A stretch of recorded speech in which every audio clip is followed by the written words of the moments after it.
Hey everyone, it's Keri TV, and today's topic is how to win. Stay tuned.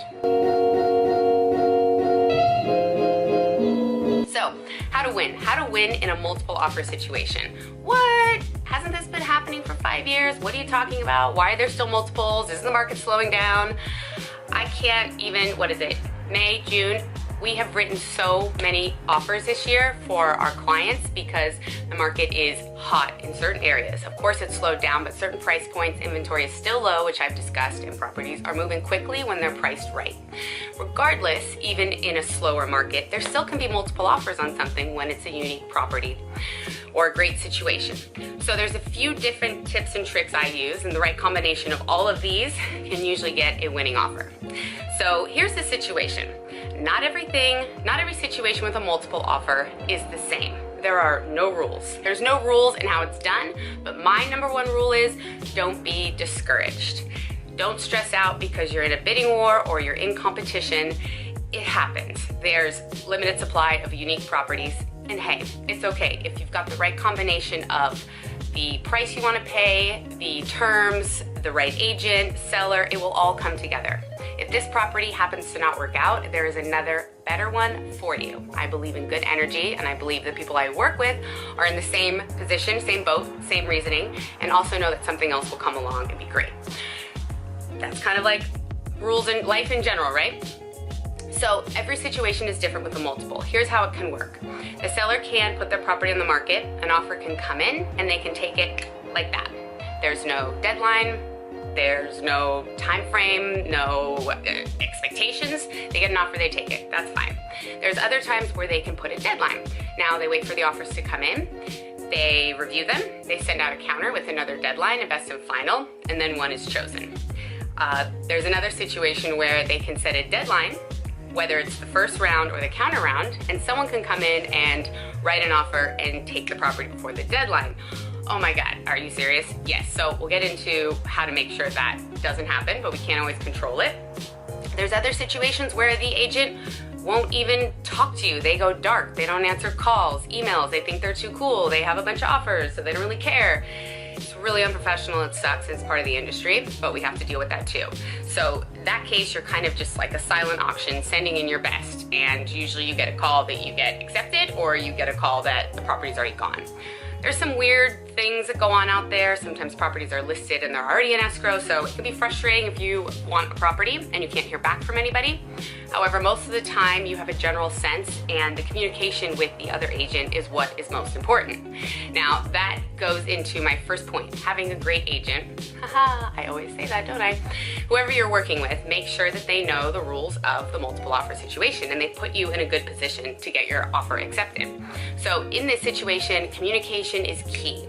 So you need to build a rapport with the other agent that makes them want to work with you, because at the end of the day, you're going into this little 30-day marriage.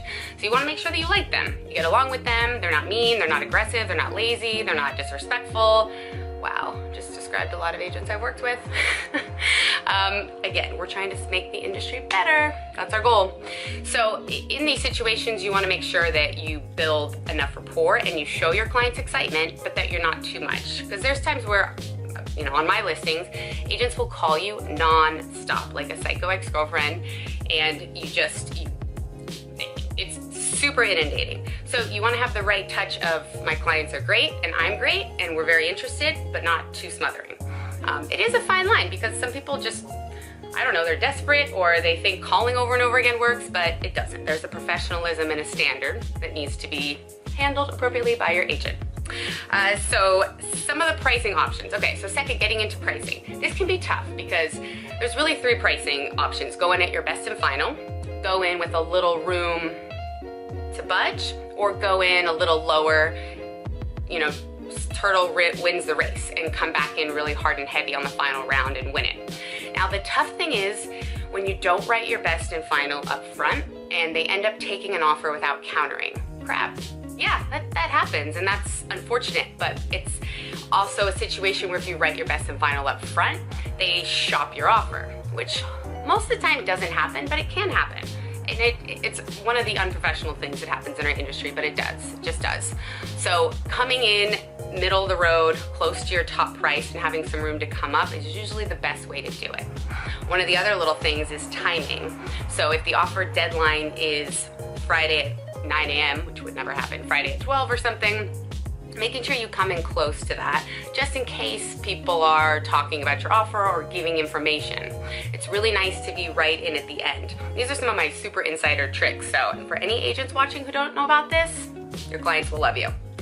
So the initial deposit is usually 3%, that's standard. You actually can't put any more down as a deposit that's held as liability for arbitration and mediation, but you can increase your deposit in escrow.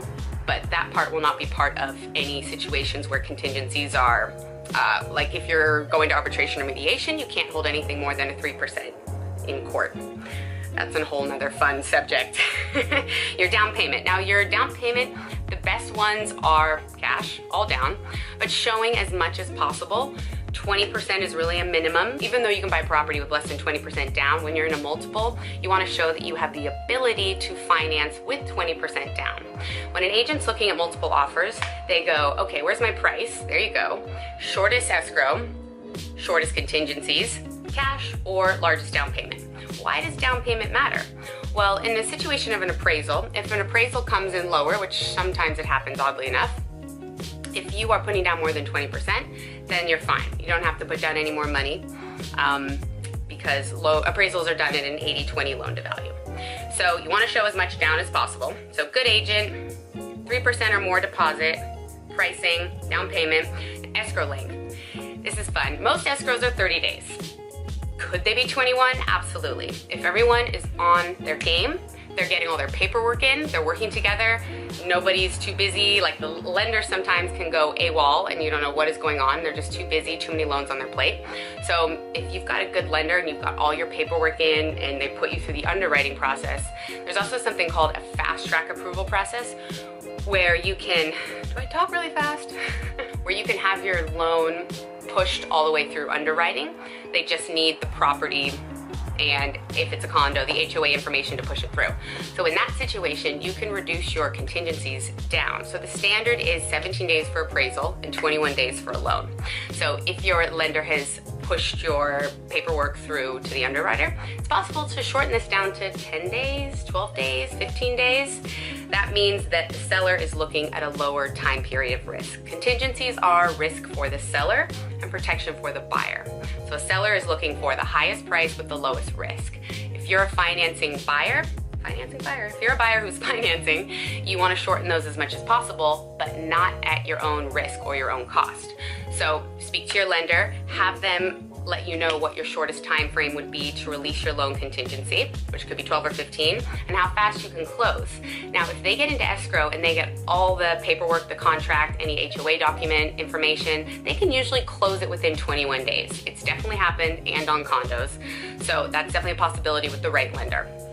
So another portion is the occlusions. If the seller, and this is again the agent talking to the other agent, if the seller doesn't want to include certain things like washer, dryer, fridge, let them take it. Who wants to move that anyways? But if there's things that are important to the seller, let them have it. If they want to leave it, that's fine. Standard, they usually leave these items just because they are a pain to move and they like to get new ones in their new home. But make sure you know up front, is there anything leased that you need to take over? Do they want the wine fridge? Is there a special mirror that's not attached that they want to take? Just make sure you have all the seller terms up front, including those inclusions. And another one would be if the seller needs time. Maybe they need longer than a 30-day escrow. Maybe they need a lease back. If you're able to offer them flexibility where they close on their property and they lease the property back from you for less than 30 days, that could be a big benefit to someone who's in a rush, because there are people that can be in a rush. Maybe they're moving out of their place, moving into state and need short-term housing or something complicated. So just being able to be as flexible as possible with the seller is perfect. Now in all of these situations, everyone can be different. Every seller can have a different length of escrow, different inclusions, different points that are important to them. I've seen sellers take offers that are less in price because they're cash, not too much less, but if a seller is really a no-fuss person who's tired and whatever, they may take an offer 30, 40, 50,000 lower if it's a 7-day close. Or maybe if it's a seller who needs cash, maybe the mafia's after them, they're gonna take a quick close too. So these are all the different points to making your offer really strong and the points that a seller looks for. Now on top of that, a few little tricks, which the video is already long enough, so you can call me and we can talk about those as far as timing, but it's also including information about you. Now I know the love letter is not a new thing and people have been doing it for a while, but it makes a big difference. On top of that, the video, haha, yes, include your pets if you have them, but then also the agent-to-agent relationship. I have not been a stranger to delivering cookies, wine, chocolate-covered strawberries. You know, they may sound like simple things and why would anybody care, but it's just a human touch and it's an old school touch that people like. At the end of the day, people want to work with people who they like. So if the buyer is a strong buyer, writing a strong, clean offer, short contingencies, large down payment, includes a cute letter, they're most likely going to want to work with that buyer who has a really nice agent, who's not pushy, who they know at the end of the day when you're getting into your little 30-day marriage, everyone's on the same team. The buyer's trying to buy, the seller's trying to sell, the agents are trying to help. Anybody who acts like they're on opposite teams, or it's a battle or a negotiation, or brings their own personal drama and baggage into the deal and their egos, it just makes everything a little more frustrating, obviously, but having a good attitude about it all. So in general, having a great attitude goes a long way. So make sure you go through these important deal points with your agent, that they have great communication and timing. And you know, if the property is meant to be, it's meant to be yours. So hopefully that's helpful. And trust me, we have a lot of multiple offers ahead of us this year. Stay tuned for next week's episode.